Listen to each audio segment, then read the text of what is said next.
जहां एक और इजराइल हमास के बीच जंग खत्म नहीं हो रही है, वहीं कट्टर यहूदी नेता इसे और भड़काने में लगे हैं। दरअसल इजरायली मीडिया ने नेतन्याहू सरकार पर एक चौंकाने वाला खुलासा कर बड़ा दावा किया है। इसके तहत इजरायली सरकार ने कब्जे वाले पूर्वी यरूशलेम में अल-अक्सा मस्जिद पर धावा बोलने वाले यहूदियों को इनाम देने की योजना बनाई है। ऐसा पहली बार है जब इजरायली सरकार की ओर से ऐसे कदम उठाए जाने की चर्चा है। दावा है कि इजरायली सरकार इलाके में अवैध रूप से बसे यहूदियों को इनाम के तौर पर पैसे बांटेगी। इजरायली न्यूज़ KAN के मुताबिक इजरायली हेरिटेज मिनिस्टर अमीचाई अलियाहू ने इसके लिए 2 मिलियन NIX यानी लगभग $5,22,000 अलॉट करने का आदेश दिया है। हेरिटेज मंत्रालय अल-अक्सा मस्जिद में बसने वालों के फंडेड टूर के लिए इतामेर बेन गावीर के राष्ट्रीय सुरक्षा मंत्रालय के संपर्क में है। खास बात है कि ये खुलासा ऐसे वक्त पर हुआ है जब पुलिस सुरक्षा के बीच अवैध रूप से बसने वाले यहूदियों की ओर से अल-अक्सा मस्जिद परिसर में लगातार घुसपैठ की कोशिशें हो रही है। इसमें इजराइल के राष्ट्रीय रक्षा मंत्री बेन गवीर खुद भी कई बार घुसपैठ में शामिल रहे हैं।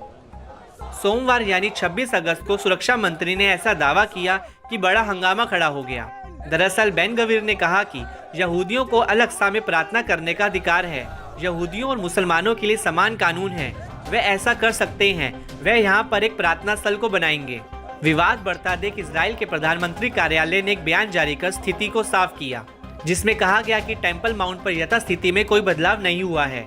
बता दें कि बीते दिनों भी इस पर विवाद छिड़ा था। अगस्त महीने में बेन गवीर ने हजारों यहूदी निवासियों के साथ मस्जिद के परिसर पर धावा बोल दिया था। इस दौरान बेन गवीर ने कथित तौर पर अल-अक्सा मस्जिद को टेम्पल माउंट कहकर संबोधित किया था। साथ ही कहा था कि उस पर इजरायली संप्रभुता और अधिकार लागू करने में महत्वपूर्ण प्रगति हुई है। हमारी नीति यहाँ यहूदी प्रार्थना की अनुमति देना है। इस दौरान कई यहूदियों ने तो मस्जिद परिसर में प्रार्थना तक कर डाली थी। खैर, ताजा मामले पर मुस्लिम देशों के संगठन ने भी तीखी प्रतिक्रिया देकर इजराइल को घेरा है। इस्लामिक सहयोग संगठन ने बेन गवीर के बयानों के साथ साथ बसने वाले समूहों और इजरायली मंत्रियों की ओर से मस्जिद परिसर में हो रही घुसपैठ की निंदा की। OIC ने कहा कि वह इन कार्यों को इजराइल की ओर से पवित्र स्थानों की पवित्रता और पूजा की स्वतंत्रता का लगातार उल्लंघन मानता है। साथ ही ये जिनेवा कन्वेंशन और अंतर्राष्ट्रीय कानूनों की भी अवहेलना है। इजराइल के पास अल-कुद्स शहर को यहूदी घोषित करने के लिए उठाए फैसलों का कानूनी आधार नहीं है। वहीं अंतर्राष्ट्रीय कानून और अंतर्राष्ट्रीय वैधता के प्रस्तावों के तहत इसे शून्य मानता है।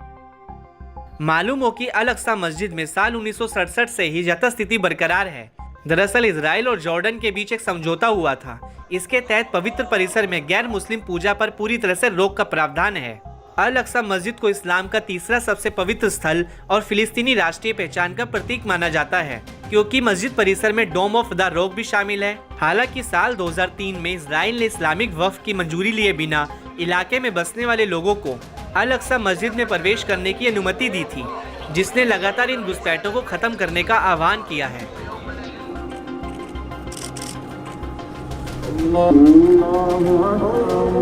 Allah